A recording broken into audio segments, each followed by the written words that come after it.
네, 사상 초유의 당대표 중징계 소식으로 여당 내부가 혼란에 휩싸였습니다. 당 내부에서 이준석 대표의 결단을 촉구하는 목소리가 잇따라 나오는 가운데 이준석 대표는 자명 모드를 이어가면서 대응 방안을 모색하고 있습니다.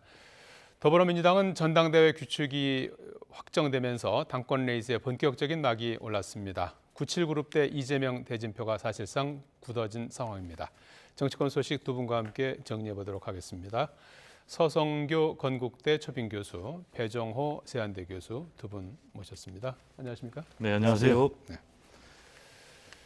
자, 이준석 대표의 윤리위의 중징계 이후 국민의힘 내부 혼란이 가중되고 있는 상황인데요. 먼저 윤리위 결정이 나온 직후죠. 그제 오전, 금요일 오전에 징계 결정 직후 이준석 대표가 라디오 인터뷰를 통해서 대대적인 반격에 나설 것을 예고했지만 이후에 모든 인터뷰를 취소하고 일단 오늘 이 시간까지는 자명 모드를 이어가고 있습니다. 먼저 징계가 내려진 직후 갈등이 고조됐던 그제 이준석 대표의 인터뷰, 권성동 원내대표의 직무대행 체제를 선언한 내용 들어보시겠습니다. 납득할 만한 그런 어떤 상황이 아닌 경우에는 우선 징계 처분을 보류할 그런 생각입니다. 징계 의결 즉시 효력이 발생을 해서 당대표의 권한은 정지가 되고 그 권한은 원내대표가 직무 대행을 하는 것으로. 예. 자, 서성규 교수님. 금요일 오전만 해도 상당히 이제 격앙됐던 분위기가 일단 그 이후에는 조금 지금 자명 모드로 이렇게 들어가면서 소강 상태에 지금 들어가 있는 상황이고 현재까지 상황을 정리해 보면은 이준석 대표는 이제 불복 입장을 밝힌 뒤에 당내외 인사들하고 비공개 면담을 이어가고 있는 것으로 이렇게 이제 알려졌습니다. 일단 본인은 재심을 요구할 수 있는 열흘 동안은 대표 권한이 유효하다 이런 입장을 밝히기도 했었고요. 이에 대해서 권성동 직무대행은 윤리위의 징계 의결 즉시 효력이 발생한다는 입장 아니겠습니까? 당내 여론은 어떻게 흘러가고 있습니까? 네, 전반적인 여론은 이준석 당 대표에게 좀 불리하게 돌아가는 것 아니냐. 즉 달리 말하면 윤리위의 징계를 일단 수용하는 분위기가 좀 더 강하다고 보여지고 있습니다. 예. 이준석 대표가 주말에 강한 반발, 전면적 대응을 할 것이라고 예상이 됐는데 조금 아까 말씀하신 대로 그 소극적, 소강 상태를 보이고 있는 거거든요. 예. 그런 측면에 봤을 때는 본인이 대응이 마땅치 않은 것 아니냐, 또 당내 분위기가 좋지 않은 것 아니냐, 이런 생각을 해볼 수가 있습니다. 예. 지난 그 윤리 결정 이후에 그 최고위 간담회가 있었습니다. 그래서 최고위원들 간담회에서도 윤리위의 징계를 수용하는 게 바람직스럽지 않느냐 이런 의견이 모아진 것으로 알고 있고요. 또 당내 중진들도 이준석 그 당대표뿐만 아니라 지금 여당인 국민의힘 또 윤석열 정부의 성공을 위해서 이준석 당대표가 미래를 보고 좀 결단을 했으면 좋겠다. 이런 여론이 상당합니다. 예. 반면에 일부에서 반발도 있는데요. 예를 들자면 그 이준석 당대표 가까운 김용태 최고위원은 상당히 반발하고 있고 예. 또 유승민 전 의원도 상당히 반발하고 있는 상황이고 예. 또 하태경 의원, 유승민 전 의원과 하태경 의원은 바른정당과 바른미래당을 함께했죠. 예. 그리고 이준석 당대표와 상당히 가까운 분들로 알려져 있는데 이런 분들의 일부 반발을 제외하고는 예. 상당 부분 좀 수습되는 것 아니냐 이렇게 보여지고 있고 아마 내일 국민의힘에서 최고위원회가 열리고 예. 의원총회가 열리고 또 선수별 의원들 모임이 열리고 나면은 예. 좀 수습의 가닥이 잡히고 그 이후에 과연 이준석 당대표가 어떤 결정할지는 조금 지켜봐야 할 필요가 있다고 보입니다. 예. 이준석 대표가 윤리위 결정 직후에 그 2030 청년층의 당원 가입을 이제 독려하기도 했고요. 또 어제는 애니메이션 포카혼타스의 번안곡 바람의 빛깔이라는 유튜브 영상을 이제 공유하기도 했어요. 처음에는 이렇게 성난 사자처럼 하다가 지금은 상당히 좀 이렇게 수그러드는 그런 이렇게 외형상으로는 그렇게 이제 보이는데요. 이준석 대표로서는 핵심 지지층이 2030 세대 지지를 호소하기도 했는데 얼마나 파급력이 있다고 보십니까? 당장은 큰 파급력은 없을 것으로 보입니다. 예. 물론 이제 당 홈페이지 당원 게시판에 보면 2030 세대를 중심으로 해서 굉장히 반발하는 그런 댓글이 올라오고 있어요. 선거에 승리를 했는데 이렇게 토사구팽 시키느냐, 2030들을 끌어들여서 선거 승리했는데 이제 다 써먹고 이렇게 버리느냐, 이런 이제 댓글을 상당히 내놓고 있는데, 문제는 2030들의 항의성 댓글은 오지만은 집단 탈당으로는 이어지지 않고 있거든요. 예. 그러다 보니까 지금 이준석 대표 같은 경우도 탈당을 권하는 것이 아니라 오히려 2030 세대들에게 입당을 권유하는 이제 글을 올리고 있어요. 예. 지금 이제 이준석 대표 같은 경우는 선택지가 당내 투쟁을 한다면은 당장 본인이 예고했던 대로 징계 결정을 유보하는 그런 선택이 하나 있겠고, 그리고 재심을 청구하는 게 있겠고, 그리고 또 하나는 이제 법적으로 가처분 신청하는 것이 있을 텐데, 예. 일단 가처분 신청 같은 경우에 만약에 기각이 된다면은 더 큰 타격을 입을 수밖에 그렇죠. 없으니까 쉽게 쓰기 어렵다 이런 판단한 것이 아닌가 생각이 되고요. 예. 그리고 재심 청구를 해도 결과가 뻔할 것으로 보여지거든요. 왜냐하면 똑같은 윤리위가 결정을 하니까. 같은 위원들이 같은 사람들이죠. 그렇습니다. 예. 그리고 또 징계 결정을 유보하기 위해서는 최고위원회를 주재를 해야 되는데, 당장 당 사무처에서 효력 정지가 즉시 발생을 했으니까 지금 이제 직무대행 체제는 권성동 원내대표 체제에 의해서 해야 되고, 그렇게 되면 이제 권성동 원내대표가 최고위원을 주재해야 된다. 그러니까 본인은 이제 재척 사유가 있다고 이제 보는 거죠. 그렇습니다. 예. 이제 그것도 있고 지금 효력 정지가 즉시 발생한다라고 보거든요. 예. 그러다 보니까 이제 지금 이준석 대표가 월요일 날, 그러니까 내일이죠. 내일 최고위원회에 나타나지 않을 것이다. 예. 라는 이제 그런 얘기가 들리고 있어요. 그렇다면은 이준석 대표가 지금 선택할 수 있는 투쟁의 방법은 여론전이다. 그래서 지금 예. 앵커께서 말씀하신 이제 포카운터스 번안곡을 올린 것도 일종의 본인에 대한 동정심을 끌어올리기 위한 하나의 여론전 행태가 아닌가, 이렇게 생각이 됩니다. 그리고 뒤집어서 얘기하면 그만큼 이준석 대표가 궁지에 몰려 있다. 그리고 선택할 만한 투쟁 수단이 마땅하지 않다라는 것을 보여주는 대목이 아닌가 생각이 됩니다. 예. 이런 가운데 또 지금 뭐 제기된 의혹이 이제 성상납 의혹, 그다음에 그거를 증거인멸 뭐 사주 의혹 뭐 이런 부분이 있었는데, 이와 관련해서 추가로 이제 뭐 방송에서 성상납 폭로의 배우가 있다는 또 의혹이 제기가 됐고, 그다음에 이제 그 증거인멸 의혹과 관련해서 나온 7억 투자 각서 있지 않습니까? 그 각서가 윤석열 후보와 안철수 후보의 단일화 협상에도 영향을 미쳤다, 이런 주장이 또 제기가 됐어요. 얼마나 신빙성이 있는 얘기입니까? 네, 한 언론사에서 뭐 보도를 했는데 예. 그 지금 이제 소위 말하는 2013년 때 이준석 그 대표를 뭐 술집에도 데리고 가고, 예. 그 다음에 뭐 대접하는 장소에 참여했던 안내자 역할을 했던 뭐 장모 씨가 당시에 아까 말씀하신 대로 그 성접대가 없었다, 네. 사실 확인서를 써주고 또 7억을 투자하겠다고 하는 즉 거래 관계를 파악한 뭐 대전 투자 출신의 각서? 예. 대전 출신의 정치인이 있었는데 예. 당시 대전 출신 정치인이 윤석열 후보의 비서실에서 일을 했고 내용을 파악해 가지고 윤석열 후보한테 뭐 보고를 했다. 그래서 예. 윗선 즉 윤석열 후보가 결국은 이준석의 약점을 가지고 나중에 안철수 후보와 후보 단일을 하면서 예. 당시에 이준석 당대표는 안철수 윤석열 후보의 단일화를 상당히 반대했지 않습니까? 예. 그래서 안철수 후보 쪽에 제안을 하면서 우리가 이준석을 죽일 수 있는 카드가 있으니까 당신이 마음 놓고 후보 단일로 하고 윤석열 후보를 지지해주고 그런 업무가 있었다라고 이야기하고 있는데 예.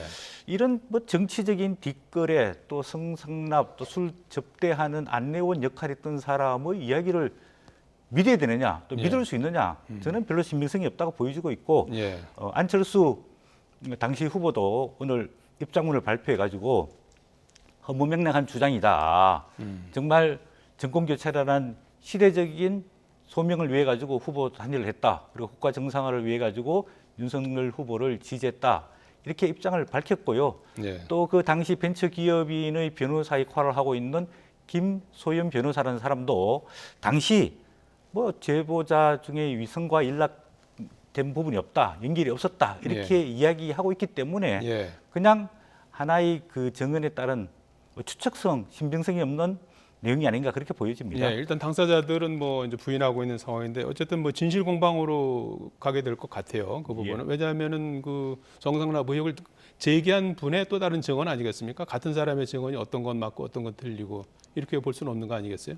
예, 뭐 그럼에도 불구하고 예. 뭐 이 그 장 씨라는 사람이 당시에 그런 약점을 가지고 뒷거래를 하기 위해 가지고 뭐 사실 확인서도 써줬고 예.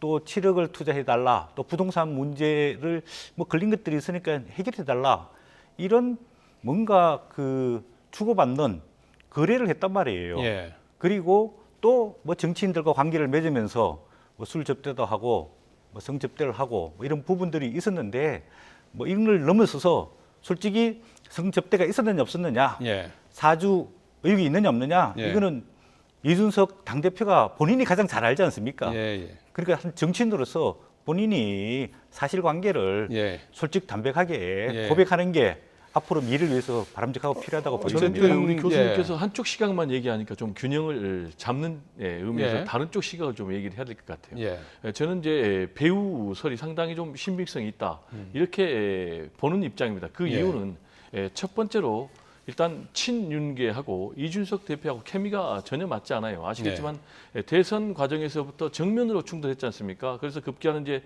탄핵 직전까지 의총에서 갔는데 극적으로 윤석열 대표가 봉합을 해가지고 같이 왔단 말이에요. 그런데 대선 이후에도 계속해서 윤핵관 또는 뭐 친윤하고 이준석 대표는 갈등을 빚어왔고 그래서 급기야는 제거할 수밖에 없다. 그리고 또 기본적으로 윤석열 대통령 체제에서는 국정 운영의 동력을 안정적으로 확보하기 위해서는 예. 당을 친정 체제로 구축해야 될 필요가 있다라는 판단할 가능성이 매우 높아요. 예. 그리고 또 이 장모 이사라는 분이 자기 지인들하고 얘기하는 그런 녹취록이 발견이 됐는데 이건 누가 뭐 인위적으로 조작한 것이 아니거든요. 예. 그 녹취록을 보면은 이제 배우론도 나오고 또 안철수 당시 대선 후보하고의 단일화 과정에서 예. 문제 7억 투자 각서가 활용이 됐다라는 이제 그런 얘기가 나오고 무엇보다도 세 번째로는 품위 유지 의무 위반과 관련해서 당원에 의해서 또 그리고 국민들에서 선출된 대표를 이렇게 당원권 정지 6개월이나 중징계를 내리는 것이 합리적이냐라는 예. 이 세 가지 문제 때문에 저는 오히려 윗선 배우설이 상당 부분 설득력이 있는 것이 아니냐 이런 생각을 좀 갖습니다. 예, 어쨌든 윤리위는 이제 그 뭐 여러 가지 의혹 가운데서 이제 증거 인멸 사주 의혹과 관련해서 품위 유지 의무를 위반했다고 해서 이제 중징계를 내린 그런 상황 아니겠습니까? 그렇습니다. 그래서 이제 이걸 놓고서 앞서서도 이제 언급했습니다만은 이제 당내에서 의견이 이제 분분한 그런 상황인데 결국은 이제 윤리 징계를 받아들이고 책임지는 자세가 필요하다는 주장이 있고요. 또 한쪽에서 이제 부당하다라고 이제 주장하는 그런 쪽으로 이제 갈라지고 있는데 자, 뭐 이 문제를 국민의 입장에서는 어떻게 이제 그 추스리는 것이 맞다고 보시는지요? 뭐 국민의힘 입장에서는 이 문제가 순리 내지는 뭐 순조롭게 잘 정리되기를 바라는 거겠죠. 그렇지만은 이준석 대표 입장에서는 이게 자신의 정치 생명이 걸린 문제인데 일방적으로 수용하기는 굉장히 어려운 문제 아니겠습니까? 왜냐하면은 윤리 징계 결정을 그대로 받아들인다는 것은 사실상 본인이 증거인멸 교사 의혹을 했다는 것이고 그리고 두 번째로는 그 전제가 되는 성상납을 받았다는 것을 인정하는 것이기 때문에 상당히 쉽지 않죠. 그런데 문제는 아까도 제가 말씀드렸지만 이준석 대표가 투쟁할 수단이 마땅치 않다는 거예요. 뭐 법적으로 투쟁하기도 어렵고 재심 신청하기도 어렵고 그러면 이런 상황에서 본인이 지금 역설적으로 오히려 대승적 결단을 내려서 수용하는 그런 모습 나는 개인적으로 굉장히 억울하지만은 당의 혼란을 막기 위해서 오케이 내가 6개월 중징계를 내가 수용하겠다. 그렇지만 나는 뭐 여전히 결백하다라는 이제 그런 입장을 내리는 것도 하나의 선택지가 아닌가 이런 방법에 대해서 지금 홍준표 지금 도지사 같은 경우 지사 같은 경우 지금 이걸 이제 요구를 하고 있는 시장이죠. 홍준표 시장 같은 경우 지금 이런 제안을 하고 있고 그러면서 대신 오히려 지금 이제 수사 중이니까 법적 대응을 좀 충실했으면 좋겠다라고 얘기를 하고 있는데 이 문제는 왜 그러냐면 앞으로 만약에 경찰 수사 결과 지금 여러 가지 혐의들이 구체적인 사실로 드러난다면은 이준석 대표의 정치 생명이 더 위태로울 수가 있거든요. 그래서 현실적으로 지금 이준석 대표는 이러지도 못하고 저러지도 못하는 그런 상황에서 이렇게 자명하면서 대응 방안을 모색하고 있는 것이 아닌가 이렇게 생각이 됩니다. 대응 방안은 뭐 머지않은 시일 내에 나오지 않겠습니까? 네, 선택할 수 입장 있는 표명이 이제 있을 거라고 보여집니다. 예. 뭐 일부에서는 뭐 신당 창당하는 것 아니냐, 탈당하는 것 아니냐, 뭐 그렇게까지 이야기 나오고 있는데 그럴 가능성은 상당히 없다라고 보이지고요. 왜냐하면은 신당을 창당하기 위해서는 절대적 지지 기반도 있어야 되고 예. 또 지지하는 의원들도 있어야 되고 명분도 있어야 되고 예, 그렇죠. 명분도 있어야 되고 여러 가지가 있는데 징계를 당해서 불복하고 뭐 탈당하고 신당을 창당한다. 이거는 좀 어려운 것 같고 예. 결국은 이준석 대표가 미래를 생각해서 좀 정치적 결단하는 게 필요하지 않을까 이렇게 보입니다. 예. 이준석 대표는 아직 뭐 나이도 37살밖에 되지 않았고 또 정치 활동하면서 나름대로 뭐 인지도와 또 지지도도 갖고 있거든요. 그런 측면에 봤을 때 본인이 이 6개월 기간 동안에 아까 말씀하신 대로 경찰, 검찰 조사를 받으면서 무혐의에서 벗어날 것인가 아니면 오히려 툴툴 털고 당대표직을 사퇴하고 해외에 나가서 좀 더 공부를 하고 돌아오는 게 나을 것인가 이런 좀 고민들을 할 것이라고 보여지고 있고요. 예. 이런 측면을 봤을 때 좀 윤석열 대통령이나 또 당의 중진이 이준석 대표와 좀 만남을 가지고 조금 정치적인 해법을 모색하는 게 필요하지 않을까 이런 또 아쉬움이 한편 들고요. 또 돌이켜 보면은 이준석 당 대표가 사실 지난 대선 과정 속에서 윤석열 후보와 갈등이 많았지 않습니까? 예. 그랬으면은 3월 9일 대선 이후에 본인은 본인의 역할을 다했다라고 네. 대표직을 사퇴하고 본인이 좀 훌훌 털고 조금 준비하고 내공을 쌓는 그런 시간을 가졌으면은 여기까지 안 왔을 거고 또 조금 더 나아가서 4월 21일 날 그 국민의힘 윤리위 징계가 시작됐는데 그때라도 본인이 조금 아쉽지만은 네. 안타깝지만은 훌훌 털고 본인이 사퇴를 했으면은 이렇게 큰 정치적 상처를 받지 않았는데 이게 본인을 위해서나 또 집권 여당을 위해서나 예. 윤석열 대통령 출범 정부를 위해서도 상당히 바람직하지 않는 그런 상황을 맞이하는 것 이와 같습니다. 관련해서 윤 대통령은 뭐 당무에 관여하지 않는다는 이제 공식 입장을 내놓긴 했었는데 어쨌든 윤 대통령도 이제 이준석 대표에게 어떤 메시지를 전달해야 된다라는 말씀이신가요? 네, 직접 뭐 하실 수도 있고 아니면은 뭐 대통령 비서실장이나 예. 정치를 담당하고 있는 뭐 정무수석을 통해서도 할 수 있다고 보여집니다. 예. 자, 이 지지율이 지금 윤석열 대통령 그 지지율이 지금 계속해서 출범 이후에 나토 순방 이후에도 이제 흔들리는 그런 상황 아니겠습니까? 그렇습니다. 취임 오늘로 꼭 이제 2달째를 맞았는데요. 네. 여러 가지 이제 원인들이 지적이 되는데 백 교수님께서는 어떤 원인이 가장 주된 원인이라고 보십니까? 제가 볼 때는 뭐 총체적 난국이 아닌가 이렇게 네. 생각이 됩니다. 인사 참사에서 뭐 비선 논란, 그리고 또 민생 경제 문제에 대해서 대처가 무능하다. 또 그리고 정치 보복 논란도 휩싸이고 무엇보다 또 김건희 여사 리스크까지 지금 문제가 되고 있는 그런 상황이란 말이에요. 예. 그러다 보니까 이제 갤럽 여론조사가 이런 부분을 적나라하게 잘 나타내주고 있지 않습니까? 예. 일단 인사 문제가 가장 심각한 부정평가 1위 원인으로 지목이 되고 있어요. 25%나 되고 있습니다.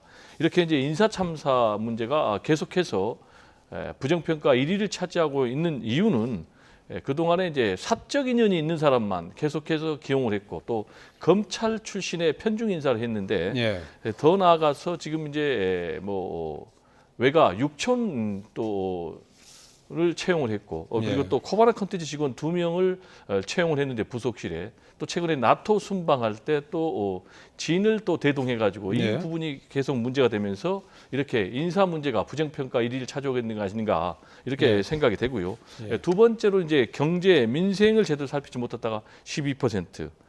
그리고 또 경험 자질 문제가 한 8%, 외교도 한 6%나 되고 있는데요. 이거는 이제 나토 순방을 했는데 예. 정상회의에 참여했는데 아무래도 이게 국익에 도움이 되겠는가라는 부분과 관련해서는 국민들이 상당히 좀 회의적인 시각을 갖고 있는 것 같고 그리고 무엇보다도 김건희 여사 행보가 계속해서 지금 부정평가의 원인으로 나오고 있다는 것이 지금 문제가 되고 있거든요. 예. 따라서 이 부분에 대해서는 뭔가 좀 시스템적으로 보완이 필요하다. 구체적으로 얘기하면은 제2부속실을 빨리 설치를 해가지고 김건희 여사를 좀 합법적으로 지원도 하고 또 법적 제도적으로 통제 관리하는 시스템도 필요한 상황이 아닌가 이렇게 생각이 됩니다. 제2부속실을 설치하지 않겠다는 건 윤 대통령의 또 공약이기도 해서요. 네, 그런데 제2부속실을 번복하기는 쉽지 않을 것 같기도 하고요. 네, 그렇게 되면은 계속해서 비선 논란이 나올 수밖에 없는 것이죠. 예.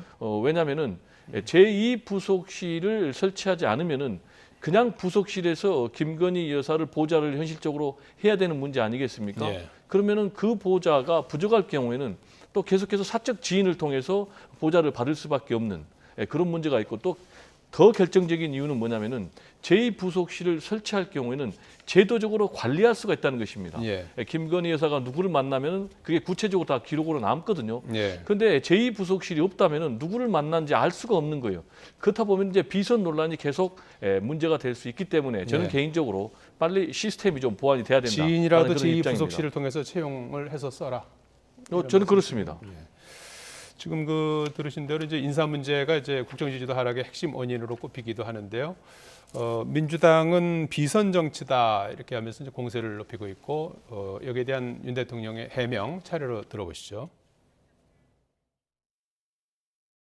또다시 새로운 비선 정치, 지인 찬스로 대통령실이 운영되고 있는 현실이 개탄스럽습니다. 국가의 명운을 사적 인연의 고리에 얹을 수는 없습니다.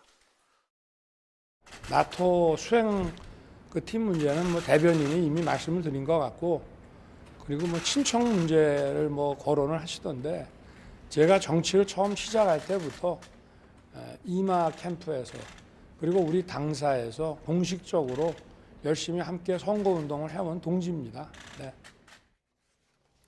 예. 자, 나토 수행팀에 이제 민간인이 이제 같이 순방에 이제 동행했다는 부분하고 그 다음에 대통령의 육촌이 대통령실에 채용되면 안 된다는 법은 없죠. 네, 그렇습니다. 예. 뭐 국회는 국회의원의 사촌 이내 친척이 보좌진으로 등록이 되면 안 되고 8촌 이내 뭐 친인척이 임용될 경우에는 국회 사무처에 신고하고 등록을 하게 되어 있습니다. 국회에는 규정이 있군요. 예, 그런데 이제 대통령실에는 그런 예. 규정은 없습니다. 지금 이제 비선 라인 이렇게 자꾸 뭐 얘기를 하고 있는데 예. 뭐 대통령의 활동은 공식적이고 뭐 공적이어야 합니다. 그래서 비선이라는 것은 당연히 이제 없어야 되는데 비선은 이제 두 가지 문제가 있을 수 있습니다. 예. 첫 번째는 정식으로 검증을 받고 정식으로 등록된 대통령실 직원, 지금 논란이 되고 있는 윤석열 대통령의 외육촌이라고 지금 보도가 되고 있는데 이런 임용 문제, 그분은 이제 작년 경선 때부터 계속해서 도왔기 때문에 당연히 청와대에서 대통령실에서 일을 할 수 있다 이렇게 판단을 하고 있는 것 같고요. 예. 더 이제 문제가 되는 것은 이렇게 공식적으로 등록이 안 된 민간인이 대통령의 활동에 또 참여하게 되는 게 문제라고 볼 수 있습니다. 예. 이번에 윤 대통령 스페인 나토 방문 때 기타 수행원으로 이제 활동에 보좌를 하게 된, 그것도 특별히 지금 대통령실 인사비서관의 부인이란 말이에요. 예. 이런 부분들은 좀 가능한 한 엄격하게 검증하고 통제할 필요가 있지 않느냐. 아무리 그런 기타 수행원이 특별한 능력이 있더라도 가능하면 공식적인 조직, 외교부 조직도 있고 현지의 대사관도 있고 또 현지에서 일시적으로 채용할 수도 있는 거거든요. 예. 그렇게 조금 할 필요가 있다고 보이지고, 예. 즉 엄격하게 이런 기타 수행원들을 필요해서 활용을 해야 된다는 생각이 있습니다. 예. 이렇게 이제 비선이나 친인척이 대통령실에 근무하게 되면 다른 여러 직원들이 굉장히 불편해할 수 있습니다. 그렇기 때문에 이런 불편을 좀 최소화하기 위해서 친인척이라든지 또 지인이라든지 또 비선 이런 분들은 굉장히 좀 엄격하게 자제하고 절제할 필요가 있다고 보여집니다. 예. 지금 윤석열 정부 출범 2달째를 맞은 오늘까지도 지금 초대 내각 인선이 완성되지 못한 그런 상태 아니겠습니까? 오늘은 이제 송홍열 공정거래위원장이 사의 표명을 했어요. 2008년 전이죠. 2014년 학생들한테 성희롱성 발언을 한 것이 비판의 직면을 했고 오늘 자진 사의 표명을 했어요. 이건 어떻게 봐야 될까요? 이분 8년 전 것이고 본인이 사과를 했고 검증에서도 이미 이게 나온 얘기라고 해요. 그래서 본인이 사과했고 징계가 없었고 일단락된 사건으로 여기고 임명을 이제 했다라고 이제 밝히고 있는데 말이죠. 본인이 어쨌든 사의 표명을 했어요. 저는 이제 두 가지 문제를 얘기하고 싶은데요. 예. 하나는 아까도 말씀드렸듯이 주요 국정의 포스트를 대통령 개인과의 사적 인연을 근거로 대부분 이뤄진다는 것이 상당히 심각한 문제고요.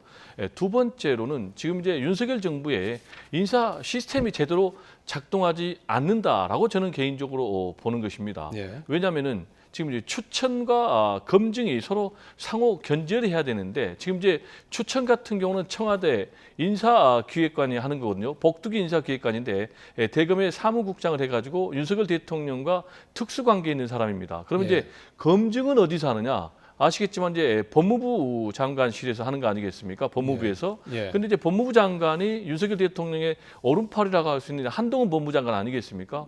그러면은 윤석열 대통령이 자신의 사적 인연에 있는 사람을 추천했을 경우에 얘기를 했을 경우에 과연 이게 서로 견제와 균형이 이루어지겠느냐라는 것이죠. 예. 그래서 이제 구체적으로 하나하나 살펴보면은 이번에 지금 국회에 청문회 과정 없이 임명을 강행한 박순애 예. 장관 같은 경우도 음주운전 전과는 이미 충분히 검증 과정에서 검증이 됐을 거거든요. 예. 그럼에도 불구하고 이게 통과가 됐다는 것은 윤석열 대통령이 혹시 청구한 사람이기 때문에 그런 것이 아닌가. 예. 그리고 역시 이제 낙마했던 정호영 장관 후보자도 마찬가지고 그리고 예. 또 김승희 장관 후보자도 마찬가지고 김일철 장관 후보자도 마찬가지고 지금 이제 앵커께서 말씀하신 이제 송홍열 공정거래위원장 후보자도 역시 성희롱 문제가 다 이미 검증 과정에서 드러난 문제거든요. 예. 그럼에도 불구하고 추천을 했고 그럼에도 불구하고 또 결과적으로 강행을 했다가 지금 낙마를 했지 않습니까? 그래서 예. 지금 상황에서는 윤석열 대통령은 대국민 사과를 해야 된다.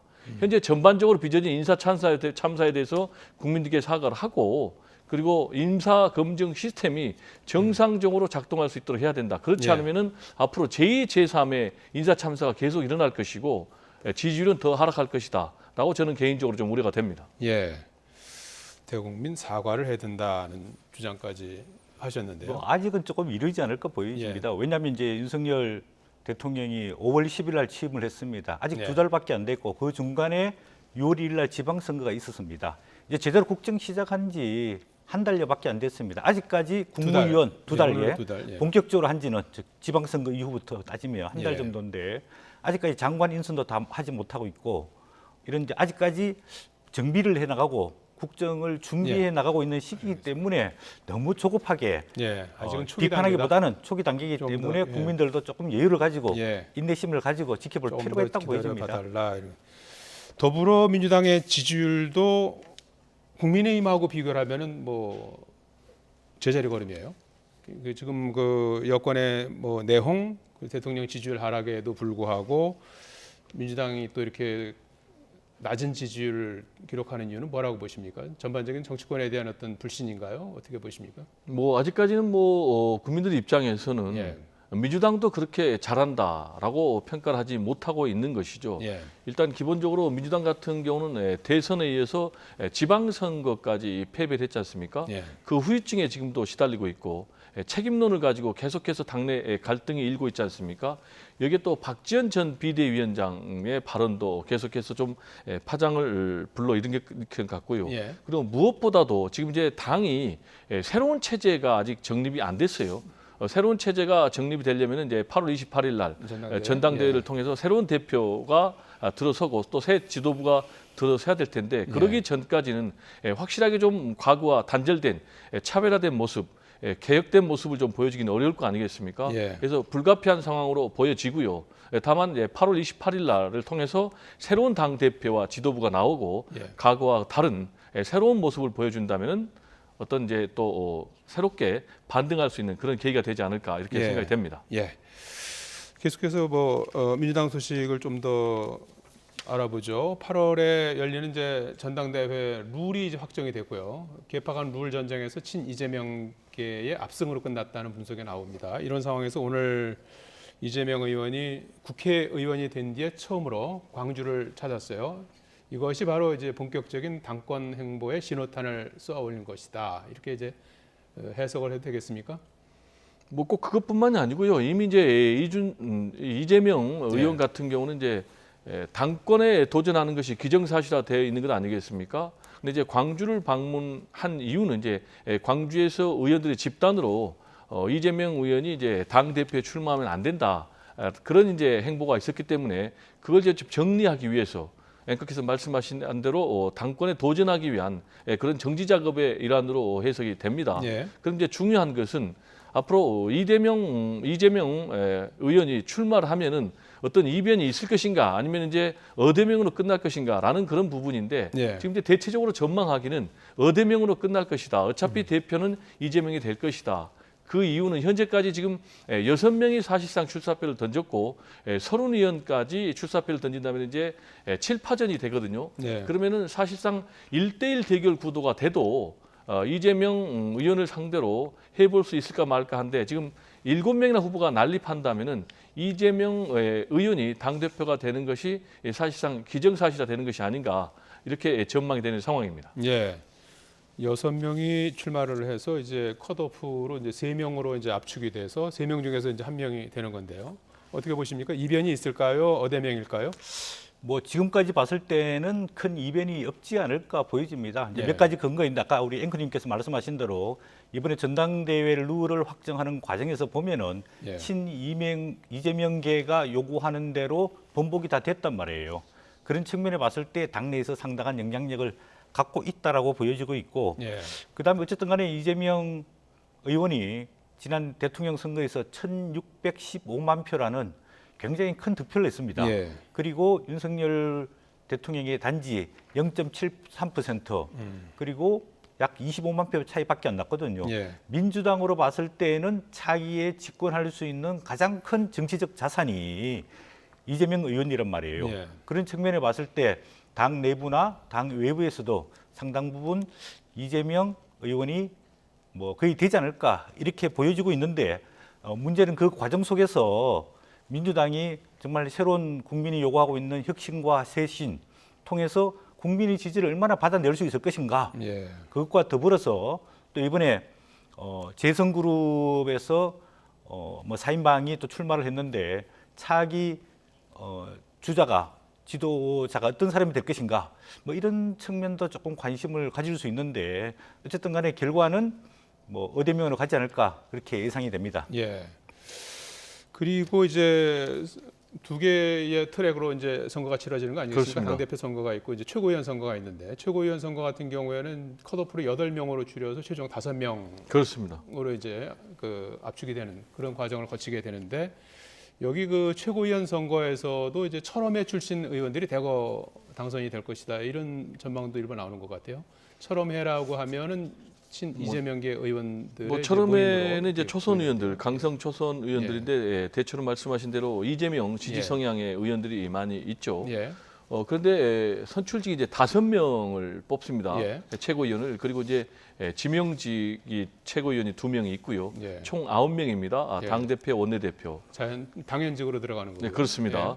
그러면은 지금 이제 선출직 5명 가운데 2명만 되면은 5명을 확보를 하게 되니까 예. 그럼 이제 당 대표가 과반 이상을 획득하니까 사실상 이제 주도권을 쥐는 이제 그런 상황인데 예. 지금 꼭 철험회뿐만이 아니고 뭐 서영교 의원이라든지 정청래 의원이라든지 이런 뭐 삼성급의 다선 의원들도 지금 출사표를 던졌어요. 그런데 이분들 같은 경우 지금 이재명 마케팅을 한단 말이에요. 그래서 이분들이 당선되고 철험회에서 만약에 1명만 당선돼도 예. 과반 이상을 획득하게 되는 거죠. 예. 그리고 앵커께서 말씀하신 대로 뭐 2명 이상이 획득이 된다면은 이재명 대표 체제가 만약에 된다면 더욱 공고한 그런 이제 지도력을 갖게 되는 것이죠. 예. 그런데 이제 문제는 예. 과연 다양성이 있겠는가라는 이제 그런 문제가 제기되기 때문에 예. 확실한 개혁과 혁신을 하되 다양한 목소리가 반영될 수 있도록 하는 것도 다음 대표 체제의 숙제가 아닌가 이렇게 예. 생각이 됩니다.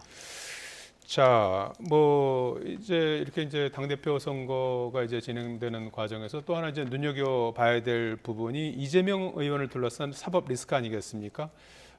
대장동, 백현동 특혜 의혹과 관련해서 수사가 진행이 되고 있고 또 지난 7일에는 쌍방울 그룹에 대한 추가 압수수색이 진행이 됐어요. 변호사비 대납 의혹과 관련한 수사인데 전방위로 수사가 진행이 되고 있는데 이 부분은 어떤 영향을 미치지 않을까요? 어떻게 보십니까? 네, 이 부분은 뭐 민주당 전당대회뿐만 아니라 앞으로 이재명 의원의 정치적인 행보와도 뭐 직결돼 있다고 보여집니다. 예. 뭐 한마디로 말하면 이재명 당대표와 검찰 경찰 간의 어떤 치열한 어떤 법적 대결과 공방이 저는 있을 것이라고 보여지고 있습니다. 아까 말씀하신 대로 이미 벌써 검찰과 경찰이 압수수색을 많이 진행을 했습니다. 예. 뭐 예를 들자면 선거법 위반, 변호사비 대납 부분, 그다음에 대장동 백현동 개발 부분, 그다음에 성남 FC 후원금 의혹 부분, 그다음에 김혜경 여사 경기도 법인카드 유용 의혹 부분, 그다음에 경기도시공사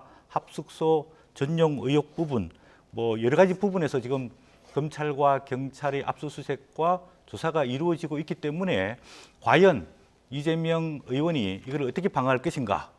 이제 국회의원이 됐기 때문에 예. 국회의원 면책 특권과 더불어서 당대표가 되게 되면은 상당히 정치적으로 방어 전략을 구축할 것이라고 보여지고 있는데 앞으로 이제 민주당 이재명 의원의 이제 정치적인 행보와 굉장히 직결돼 있다고 보여집니다. 배 교수님은 뭐 짤막하게 요 검찰 수사가 당대표 선거에는 어떤 영향을 미칠 저는 거라고 큰 변수가 보십니까? 안 된다고 봅니다. 예. 그 이유는요, 이미 이제 예고된 것들 아니겠습니까? 예. 그리고 두 번째로는 뭐 김혜경 여사의 법카 문제 외에는 예. 뚜렷한 혐의점이 없어요. 예. 그리고 또 세 번째로는 최근에 정치보복 논란이 굉장히 심각하게 대두가 되면서 오히려 여권의 지지율, 특히 윤석열 대통령의 지지율이 하락하고 있지 않습니까? 예. 그러다 보니까 오히려 이런 부분들이 이재명 의원의 입지를 강화해 주는 쪽으로 작용하고 있는 것이 아닌가 이렇게 생각이 됩니다. 예, 알겠습니다.